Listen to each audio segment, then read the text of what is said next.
Retail price या MRP क्या होती है, इसको किस तरीके से डिसाइड किया जाता है। जब कोई भी प्रोडक्ट मार्केट में आती है तो मैन्युफैक्चरर अपनी प्राइस कैसे डिसाइड करता है, डिस्ट्रीब्यूटर को कितने की बिकेगी, रिटेलर को कितने की जाएगी इनवाइस, और एंड कंज्यूमर जो है वो कितने की प्रोडक्ट लेगा। इस सारे प्रोसेस को आज के इस लेक्चर में हम इसकी अंडरस्टैंडिंग लेंगे और ये भी सीखेंगे कि इसके ऊपर फर्दर टैक्स क्यों चार्ज नहीं होता। और ये भी हम डिस्कस करेंगे कि कुछ प्रोडक्ट के ऊपर प्राइस प्रिंटेड होती है और कुछ प्रोडक्ट पे प्राइस प्रिंटेड क्यों नहीं होती। आज के इस लेक्चर में बड़ी डिटेल में जो है इस कॉन्सेप्ट की अंडरस्टैंडिंग लेते हैं। आप देखें हैं प्रैक्टिकल अर्निंग, उसमें हूं फहीम महबूब। वापस आते हैं टॉपिक के ऊपर। तो आज का जो हमारा टॉपिक है वो रिटेल प्राइस के ऊपर है। इसके ऊपर हमने 3-4 बार पहले भी लेक्चर देखा है, लेकिन अभी भी जो कॉन्सेप्ट है इसकी अंडरस्टैंडिंग क्लियर नहीं हो रही कि क्यों रिटेल प्राइस डिसाइड की जाती है, किस तरीके से डिस्ट्रीब्यूटर को सेल की जाती है, डिस्ट्रीब्यूटर आगे रिटेलर को बेचता है और फिर एंड कंज्यूमर को बेचा जाता है। तो ये मैंने आपके सामने ये फैक्ट्री, डिस्ट्रीब्यूटर, रिटेलर, ये 3 पार्टियां ली हैं एक प्रोडक्ट में, और उनका एक छोटा सा प्रॉफिट एंड लॉस अकाउंट भी बनाया है कि ये फैक्ट्री कितने की चीज बेचेगी, इसकी कॉस्ट क्या है, प्रॉफिट क्या होगा। जैसे ये 24% है, डिस्ट्रीब्यूटर 13% कमा रहा है और डीलर जो है, ये रिटेलर जो है वो 7% कमा रहा है। लेकिन उससे पहले हम एक कॉन्सेप्ट को स्टडी कर लेते हैं कि रिटेल प्राइस होता क्या है, क्योंकि रिटेल प्राइस को समझना बड़ा जरूरी है। तो जो सेल्स टैक्स का एक्ट है, अगर आप उसको स्टडी करें तो सेल्स टैक्स के एक्ट के अंदर आपको डिफरेंट तरह के जो स्केड्यूल्स हैं वो नजर आते हैं। मतलब जब आप सेल टैक्स का एक्ट पढ़ते हैं, स्टडी करते हैं, तो हमें कहा जाता है कि डिफरेंट प्रोडक्ट्स की बात की जाती है कि कुछ प्रोडक्ट जो है वो टैक्सीबल है और उसके अलावा कुछ प्रोडक्ट जो है वो एग्जम्प्ट है। और अगर हम टैक्सीबल की बात करें तो टैक्सीबल में 2 तरह की चीजें आ जाती हैं। कुछ जीरो रेटेड भी होते हैं, यानी कि जीरो रेटेड भी है, उनका रेट तो जीरो है लेकिन है टैक्सीबल है। इसके अलावा जो है वो रिड्यूस रेट आ सकता है और 8 स्केड्यूल में बात उसने की है। और इसके अलावा आ सकता है जो स्टैंडर्ड प्रोडक्ट्स है, स्टैंडर्ड रेटेड जो प्रोडक्ट्स हैं, और फिर आ सकता है जो थर्ड स्केड्यूल्स की प्रोडक्ट है। तो ये जब भी कभी आप एक्ट को जब स्टडी करते हैं तो वो ये नहीं कहता कि जी इस प्रोडक्ट का ये रेट है, वो आपको रेफर करेगा कि इस स्केड्यूल को जाके आप देख लें।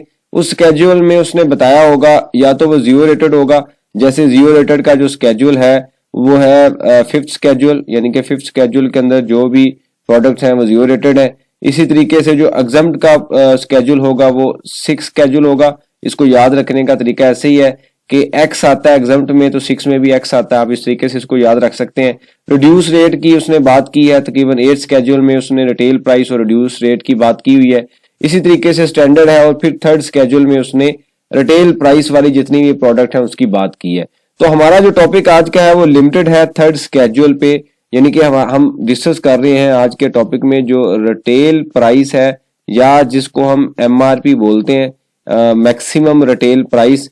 मतलब ये है कि एक प्रोडक्ट है, उसकी आप कोई भी 2 प्राइसेस नहीं हो सकती। अगर आपकी 2 प्राइसेस हैं, लाहौर में प्राइस डिफरेंट है, इस्लामाबाद में डिफरेंट है, तो आपने जो रूल ये कहता है जो आपने टैक्स पे करना है वो मैक्सिमम जो प्राइस है उसके ऊपर पे करना है।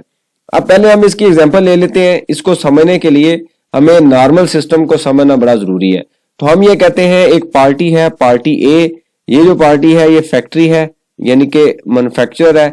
इसने प्रोडक्ट बनाई, बनाने के बाद इसने प्रोडक्ट जो है, फॉर एग्जांपल इसने प्रोडक्ट बनाई 1 लाख रुपए की, और उसके बाद इसने आगे 18% जो जीएसटी है वो चार्ज किया, और ये चार्ज करने के बाद उसने 1,18,000 रुपए की जो प्रोडक्ट है वो आगे पार्टी बी को सेल कर दी।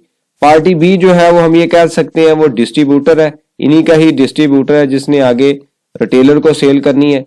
अब यहाँ पे जब भी आपने एक चीज ध्यान में रखें कि कोई भी चीज अगर आपने डिसाइड करनी है, आप टैक्स का काम कर रहे हैं या बिजनेस मैनेज कर रहे हैं या आपने चीजों की अंडरस्टैंडिंग लेनी है, जॉब मैनेज कर रहे हैं, तो आपने जब कोई चीज बनानी है तो उसको दोनों एंगल से सोचना है कि मैं जब इसको बेचूंगा तो क्या अगली जो पार्टी है उसका बेनिफिट हो रहा है। क्योंकि बिजनेस के अंदर जब भी कोई चीज ट्रेड होती है तो बेनिफिट की फॉर्म में ट्रेड हो रही होती है। ऐसा नहीं है कि फैक्ट्री प्रॉफिट ले ले और डिस्ट्रीब्यूटर नहीं प्रॉफिट लेगा। तो वो 1 टाइम या 2 टाइम ट्रांजेक्शन हो सकती है, लेकिन परमानेंट उसका सोल्यूशन अवेलेबल नहीं होता कि आप कमा रहे हैं और अगली पार्टी नहीं कमा रही, या आप ज्यादा पैसे कमा रहे हैं और डिस्ट्रीब्यूटर कम कमा रहा है। तो लिहाजा आपको बड़ा केयरफुल रह के चीजों को देखना है ताकि आप अंडरस्टैंडिंग ले सकें बिजनेस की, कि बिजनेस में ट्रांजेक्शन किस तरीके से होती है। अब हम ये बात कर रहे हैं कि ये नॉर्मल प्रोडक्ट है और जब जैसे मैंने अभी आपको बताया, तो आप सिंपल क्या करें, एक प्रॉफिट एंड लॉस अकाउंट बना लें। हम ये कहते हैं ये सेल है, उसके बाद ये कॉस्ट है। अब इनको जो चीज मिली है, इनके लिए कॉस्ट क्या है, क्योंकि ये जो टैक्स होता है ये तो एडजस्टेबल टैक्स होता है। मतलब ये है कि एक साइड पे आप टैक्स लेंगे, दूसरी साइड पे आप पे कर देंगे, तो ये तो प्रोडक्ट की कॉस्ट का पार्ट नहीं होता। तो इनकी कॉस्ट क्या हो जाएगी, 1,00,000। जो मैन्युफैक्चरर है, जो फैक्ट्री है, उसकी सेलिंग प्राइस विदाउट टैक्स इनकी कॉस्ट है। और फॉर एग्जांपल इन्होंने आगे जो चीज बेची 1,20,000 की, और इनका जो प्रॉफिट कैलकुलेट होता है, ग्रॉस प्रॉफिट जिसको हम कहते हैं, वो कितना है, 20,000 रुपया। अब जब इन्होंने आगे इनवाइस करनी है तो ये क्या करेंगे, 1,20,000 और इसमें 18% जो है वो ऐड करेंगे, जो भी अमाउंट आती है, तो ये आगे इनवाइस कर देंगे।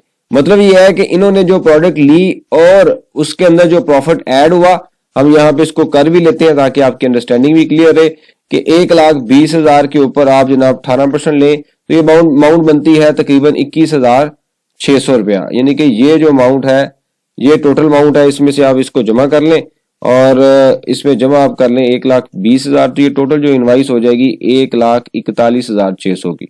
यानी कि टोटल जो है इनवाइस आगे कर दी जाएगी। अब ये हुआ क्या कि इस पार्टी ने क्या किया कि इसके लिए कॉस्ट थी 1,00,000 और इसने आगे 20% अपना मार्जिन ऐड किया और 1,20,000 की इनवाइस कर दी। अब ये आगे सेल करेगा, जो हम कह सकते हैं कि हम यहाँ पे एग्जांपल लेते हैं कि ये जो आगे सेल करेगा, ये सेल कर रहा है रिटेलर को। रिटेलर के लिए उसी तरीके से कॉस्ट होगी और फिर उसके बाद सेल आती है। इसकी कॉस्ट कितनी हो जाएगी, ये वाली हम कॉस्ट क्या, अच्छा हम ज्यूम कर लेते हैं कि रिटेलर जो है ना अनरजिस्टर्ड है, तो अनरजिस्टर्ड जो रिटेलर होगा वो इंक्लूडिंग जीएसटी प्राइस ले लेगा। देखें जो पहली दो पार्टियां हैं वो हम सप्लाई चेन में ज्यूम करते हैं कि वो जो दोनों पार्टीज हैं वो रजिस्टर्ड पार्टीज है। ये जो बंदा है रिटेलर है, ये गली मोहल्ले में बैठा हुआ है, इसने चीज ली है, या ये रिटेलर वो वाला है जो एंड कंज्यूमर को बेच रहा है। तो जब एक रिटेलर जिसका जीएसटी नंबर नहीं होगा, रजिस्टर्ड नहीं होगा, तो वो क्या करेगा, जितने की उसको चीज मिल रही है इंक्लूडिंग जीएसटी, उसके लिए तो कॉस्ट हो जाएगी। वो मतलब वो कहाँ पे इनपुट आउटपुट का हिसाब रखेगा, उसको तो पता ही नहीं है। तो कुछ रिटेलर रजिस्टर्ड भी होते हैं, लेकिन मैंने यहाँ पे एग्जांपल जो चूज की है वो ये चूज की है कि रिटेलर क्या है, अनरजिस्टर्ड है, इसका जो सेल्स टैक्स नंबर है वो नहीं है। जब ये नहीं होगा तो फिर उसके लिए सेल्स टैक्स इनपुट क्या है, आउटपुट क्या है, उसको पता ही नहीं है। तो वो क्या करेगा, वो इंक्लूडिंग जीएसटी जो वैल्यू है वो उसकी कॉस्ट ले लेगा। अब फॉर एग्जांपल उसने मार्केट में सेल कर दी 1,50,000 की, तो उसका जो प्रॉफिट है वो यहाँ पे एक एक्स प्रॉफिट कैलकुलेट हो जाएगा यहां से माइनस करने के बाद। अब यहाँ पे अगर आप देखें तो ये प्रोडक्ट एट द एंड जाके मार्केट में कितने की सेल हुई, 1,50,000 की, और ये ट्रेड स्टार्ट कितने से होना शुरू हुई, 1,00,000 से। तो करते करते जो डिफरेंट जगह पे जो टैक्सेस हैं वो दे दिए गए। अब अगर हम बात करें तो हम ये कहते हैं कि जी 1,50,000 रुपए की मार्केट में सेल हो रही है और 1,00,000 से ट्रेड हो रही है। अच्छा यहाँ पे दो जो पार्टियां थी, पार्टी ए और पार्टी बी, इन्होंने तो सेल्स टैक्स पे कर दिया, समझ में आ गया, क्योंकि दोनों पार्टियां रजिस्टर्ड थी और इन्होंने पे कर दिया। लेकिन आखिरी जो पार्टी है वो रजिस्टर्ड नहीं है, तो उसने जितने की भी बेची उसने सेल टैक्स पे नहीं किया। अब यहाँ पे एफबीआर को एक लॉस है, क्योंकि एफबीआर तो ये समझता है कि हर जगह पे जहां पे प्रॉफिट ऐड हो रहा है मुझे उस प्रॉफिट के ऊपर टैक्स मिलना चाहिए। मतलब जैसे डिस्ट्रीब्यूटर ने प्रॉफिट ऐड किया तो उसको जो है वो टैक्स दे रहा है, जीएसटी दे रहा है, उसके ऊपर जो एडिशनल अमाउंट है उसके ऊपर जीएसटी दे रहा है। 20,000 का जो उसने प्रॉफिट ऐड किया उसके अंदर जीएसटी आया, वो यानी कि टोटल अमाउंट पे चार्ज हुआ है। जैसे उसने ऊपर, अगर मैं छोटी सी एग्जांपल लूं तो फार्मूला क्या यूज होता है, output tax minus input tax. ये मैं डिस्ट्रीब्यूटर की बात कर रहा हूं। तो इसके लिए आउटपुट टैक्स कितना है, 21,600, और इनपुट टैक्स कितना था, 18,000। तो रिमेनिंग जो अमाउंट है वो उसने प्रॉफिट के ऊपर, अगर आप 20,000 का 18% लें तो ये अमाउंट एग्जैक्ट वही अमाउंट आएगी। फॉर एग्जाम्पल मैं आपको समझाने के लिए इसकी अंडरस्टैंडिंग भी हम ले लेते हैं कि ये अमाउंट है 21,600, इसमें से आप 18,000 रुपये माइनस करेंगे तो ये अमाउंट आती है 3,600। ठीक है, तो अब जो इसने प्रॉफिट ऐड किया है वो प्रॉफिट कितना ऐड किया है यहाँ पे, 20,000। तो आप अगर 20,000 का 18% लेंगे तो एग्जैक्ट वही अमाउंट आएगी 3,600। मतलब ये है कि जो प्रॉफिट जहां पे ऐड हो रहा है वो टैक्स दे रहा है, लेकिन यहाँ पे आके 1,50 है, इसने भी तकरीबन जितनी भी अमाउंट ऐड की 7-8 हजार रुपया जो उसका प्रॉफिट बनता है, यहाँ पे जो जीएसटी है वो रिसीव नहीं हुआ। इस चीज को अब डाउन द लाइन इतने ज्यादा रिटेलर हैं, इतने ज्यादा डिस्ट्रीब्यूटर हैं, एफबीआर के पास इतने रिसोर्सेज नहीं है इतना स्टाफ नहीं है, हमारा सिस्टम जो है वो इतनी उसकी कैपेसिटी नहीं है, बीआर के सिस्टम की ऑटोमेटेड सिस्टम इतना ज्यादा नहीं है, मैन पावर इतनी ज्यादा नहीं है कि वो सारी down the line supply chain को मॉनिटर करें। इस वजह से उन्होंने एक कॉन्सेप्ट ऐड कर दिया जिसको हम क्या कॉन्सेप्ट कहते हैं, एमआरपी मैक्सिमम रिटेल प्राइस या रिटेल प्राइस, हम ये इसको कह सकते हैं। ये उन्होंने कॉन्सेप्ट ऐड कर दिया कि जैसे मैंने आपको एग्जांपल दी है कि मैक्सिमम जो प्रोडक्ट सेल हुई है ना मार्केट की, वो कितनी की हो रही है, 1,50,000 की, ये उसकी मैक्सिमम प्राइस है। अब ये कॉन्सेप्ट क्या कहता है इसको समझ लीजिए। मैं उसी तरीके से एग्जांपल लूंगा कि यहाँ पे हम ये कहते हैं फैक्ट्री है, वही एग्जांपल है। यहाँ पे हम ये कहते हैं डिस्ट्रीब्यूटर है, और यहाँ पे हम ये कहते हैं कि एक रिटेलर है जो कि अनरजिस्टर्ड रिटेलर है। जैसे हमने देखा कि भाई 1,50 की चीज सेल होनी है।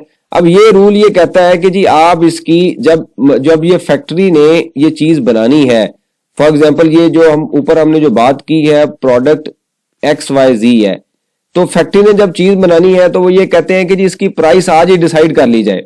क्या डिसाइड कर ली जाए कि इसकी प्राइस मैन्युफैक्चरर डिसाइड करेगा कि वैल्यू विदाउट टैक्स इसकी वैल्यू है 1,50,000, और इस पे जो जीएसटी है 18% अगर आप लें तो जीएसटी इसका जो चार्ज होगा वो हम 1,50 का अगर हम 18% लें तो अमाउंट बनती है 27,000। तो 27,000 रुपया इसका जीएसटी चार्ज होगा, और इंक्लूडिंग सेल टैक्स जो प्राइस है वो आप जमा कर लें 1,50,000 जमा 27,000, तो ये अमाउंट बनती है 1,50 जमा 27, ये अमाउंट बन जाएगी 1,77,000। तो ये वो कहता है जी कानून या रिटेल प्राइस वाला कि जी ये जो प्राइस है ना आपने बॉक्स के ऊपर प्रिंट करनी है, ये प्राइस बॉक्स के ऊपर प्रिंट होगी। यही वजह है कि जब आप मार्केट में जाते हैं तो आपको कुछ प्रोडक्ट ऐसी नजर आती हैं, जैसे मैं एग्जांपल लूं जूसेस हैं, उसके अलावा बेवरेज है, आइसक्रीम है, ये सोप है, ये शैम्पू है, इस तरह और बेशुमार प्रोडक्ट्स है, एसी है, टीवी है, रेफ्रिजरेटर है, थर्ड स्केड्यूल की एक लंबी लिस्ट है, छोटी छोटी प्रोडक्ट्स हैं जिसको ट्रेस करना बड़ा मुश्किल होता है, और एफएमसीजी की ज्यादा प्रोडक्ट आती हैं। तो वो सारी की सारी प्रोडक्ट के ऊपर अगर आप देखेंगे तो प्राइस प्रिंटेड होती है, और वो जो प्राइस प्रिंटेड होती है वो डिस्ट्रीब्यूटर तो नहीं करता, रिटेलर तो नहीं करता, जो पार्टी पैक कर रही है ना वो उसको प्रिंट कर रही है। तो पैक कर रही है कौन सी पार्टी, फैक्ट्री, ये उसने आज ही प्रोडक्ट जो है वो प्रिंट करके मार्केट में दे दी। उसके बाद जो मैक्सिमम प्राइस मार्केट में जितने की कस्टमर को चीज सेल होनी थी, आज ही फैक्ट्री ने वो जो टैक्स है वो कैलकुलेट करके यहां पे उसके ऊपर पे कर दिया गवर्नमेंट को। तो जब डाउन द लाइन चीज जितने मर्जी हाथों में जाए, डिस्ट्रीब्यूटर के पास जाए, रिटेलर के पास जाए, होलसेलर के पास जाए, तो मैक्सिमम तो चीज इतने की सेल होनी है। तो जब चीज इतने की सेल होनी है तो at the time of out from factory, जब फैक्ट्री से चीज आउट होगी, एफबीआर ने अपने आप को सिक्योर कर लिया, उसने अपना रेवेन्यू वहां पे ले लिया, जो उसने एंड कंज्यूमर तक पैसे लेने थे वो उसने फैक्ट्री से ले लिए। अब असल में उसने ये कहा फैक्ट्री को कि भाई आप जो इतने की बेचेंगे आप मुझे आज ही जीएसटी पे कर दें, और अब आपका काम है कि डाउन द लाइन प्राइस आपने कैसे मेंटेन रखनी है। यही वजह है कि जब आप कोक लेते हैं, पेप्सी लेते हैं, जूस लेते हैं, कोई भी ऐसी प्रोडक्ट लेते हैं, लाहौर से लें, इस्लामाबाद से लें, कराची से लें, उसकी प्राइस आपको सेम मिलती है, क्योंकि वो tax at the time of manufacturing जब आउट होती है तो टैक्स दे दिया जाता है। डाउन द लाइन फैक्ट्री फिर प्राइस डिसाइड करती है कि डिस्ट्रीब्यूटर को कितने की चीज सेल होगी, रिटेलर को कितने की सेल होगी, और मेरा मार्जिन कितना है। मैं ऊपर आपको भी एग्जांपल भी दिखाता हूं कि कैसे डिसाइड की जाती है। तो ये बेसिकली कॉन्सेप्ट है रिटेल प्राइस का। एक वो है कि जहां पे जितने की चीज मिली, जैसे ऊपर हमने ट्रेडिशनल देखा स्टैंडर्ड प्रोडक्ट में कि जितने की चीज मिली आप प्रॉफिट ऐड करें और आगे बेच दें।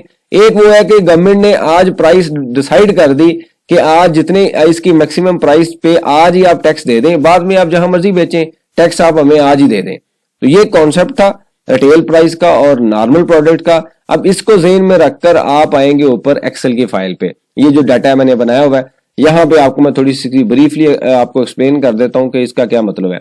अच्छा, ये जो प्राइस है सबसे पहले आप देखें तो मैंने वही लिखा हुआ है कि ये प्राइस प्रिंटेड ऑन बॉक्स है, यानी कि 63,000 रुपया विदाउट टैक्स वैल्यू है, ये सेल टैक्स है और ये उसकी ग्रॉस वैल्यू है। हम इसको कह सकते हैं ये क्या इसकी वैल्यू है, एमआरपी है, मैक्सिमम रिटेल प्राइस है। उसके बाद क्या हुआ, पहली स्टेज पर है फैक्ट्री। फैक्ट्री ने कोई चीज बनाई तो उसने जारी बात है कॉस्ट उसकी होगी 39,000 रुपये उसकी कॉस्ट थी और उसने अपना प्रॉफिट ऐड किया 12,400 का। ठीक है, अब आप देखें सेल कितने की मार्केट में होनी है, ये वैल्यू है जो एंड कंज्यूमर लेगा 74,799।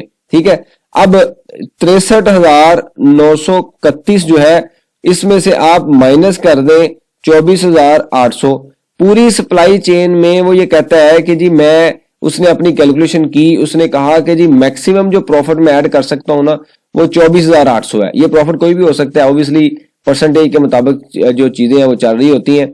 तो उसने कहा कि जी 24,800 जो है वो अच्छा, ये कैसे डिसाइड हुआ ये मैं आपको पहले बता देता हूं कि जो सेल होगी 63,931, इसमें से आप माइनस कर दें जो इसकी कॉस्ट है 39,131। इन दोनों का अगर आप डिफरेंस लेंगे तो 63,931 माइनस 39,131, तो ये अमाउंट बनती है 24,800।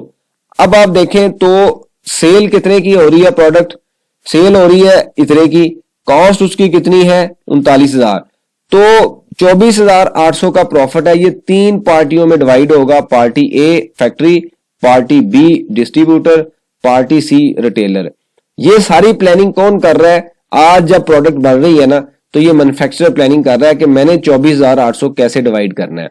अब उसने क्या किया, यहां पे आप देखें उसने ये किया कि इस अमाउंट का 50% उसने रख लिया खुद, क्योंकि उसने प्लांट लगाया हुआ है, फैक्ट्री लगाई हुई है, इतनी टीम है उसके पास, इतनी उसने मेहनत की है, तो उसने 50% तो खुद रख लिया। अब उसने ये किया कि कॉस्ट में 50% ऐड किया और उसकी नुमाइश हो गई 51,531 की। और ये आप देखें यहां पे आ रहा है फैक्ट्री की सेल प्राइस आ गई 51,131 और उसकी कॉस्ट कितनी आ गई 39,131, ये जो हमने लिखा हुआ है। तो 12,400 उसने कमा लिया, जो कि तकरीबन उसका जीपी कितना बनता है 24%। अब ये चीज उसने आगे सेल कर दी किसको, डिस्ट्रीब्यूटर को। डिस्ट्रीब्यूटर के पास उसी तरीके से ये प्राइस प्रिंटेड है, ये एफबीआर को पे होगा और ये उसकी रिटेल प्राइस है। यहां तक सब में कॉमन जा रहा है क्योंकि ये प्राइस आज ही डिसाइड हो चुकी है। जब भी आगे चीज जाएगी एमआरपी ओरिजिनल आपके जेन में होगी, डिस्ट्रीब्यूटर के जेन में होगी, रिटेलर के जेन में होगी कि मैं इससे ऊपर नहीं जा सकता, 74,799 से ऊपर मैं नहीं जा सकता।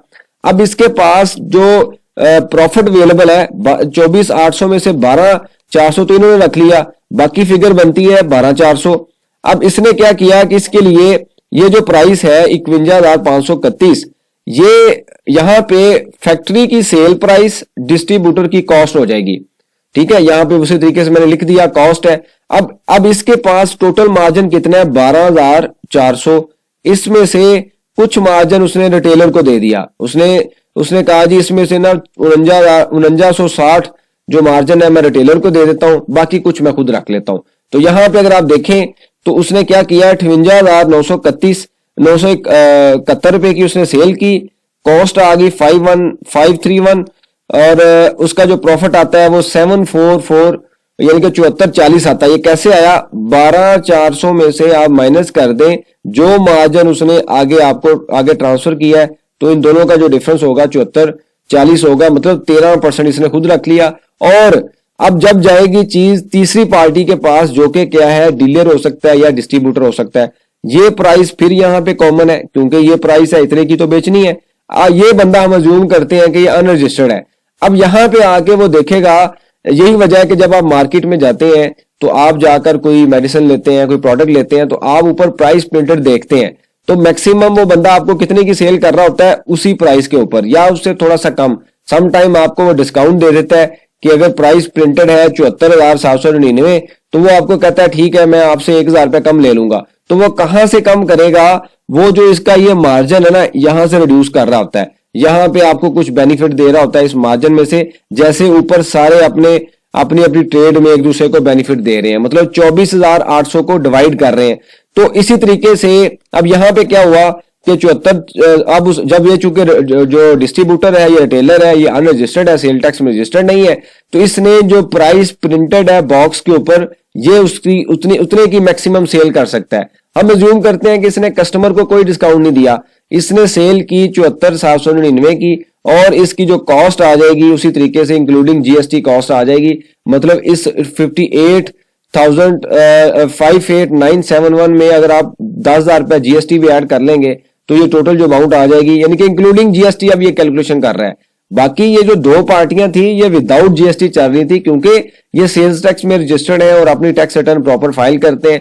लेकिन ये जो डीलर है, ये रिटेलर है, हम अज्यूम करते हैं कि इसका कोई सेल्स टैक्स नंबर नहीं है, ये गली महल्ले वाला बंदा बैठा हुआ है, इसने जो चीज ली है इसको क्या पता सेल्स टैक्स क्या होता है, इनपुट टैक्स क्या होता है। इसने तो भाई 100 जमा से जीएसटी जो दिया इसने तो कॉस्ट अज्यूम करनी है। तो इसी तरीके से यहाँ पे भी हमने ये किया, इंक्लूडिंग जीएसटी इसकी कैलकुलेशन की और 4946 इसने कमा लिया यहाँ पर। तो यहाँ पे अगर आप देखें तो 12,400 जमा करें आप, इसमें से जनाब 7440 और जमा कर लें 4960, तो टोटल जो तीनों पार्टियों ने जो पैसे कमाए हैं वो मैक्सिमम कितने कमाए हैं, जो 24,800 हमने अभी ये देखा कि स्टार्ट में डिसाइड किया गया था कि किस किस पार्टी ने कितना जो है वो चीजें पैसे कमाने हैं। यही वजह है कि ये जो सेक्टर है बड़ा ऑर्गेनाइज सेक्टर होता है, इसमें छोटी छोटी दुनिया जहान की चीजें होती हैं।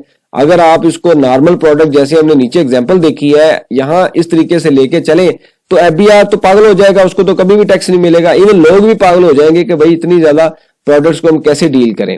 अब सारे सिनेरियो में इनपुट और आउटपुट की एडजस्टमेंट हो रही होती है, टैक्स जो है वो फैक्ट्री ने पे कर दिया है, बाकी सारी पार्टी जो है सिर्फ इन और आउट करती है, टैक्स ऑलरेडी पे हो चुका है, गवर्नमेंट को कोई लॉस नहीं है, जैसे ही प्रोडक्ट बनेगी टैक्स दे दिया गया है।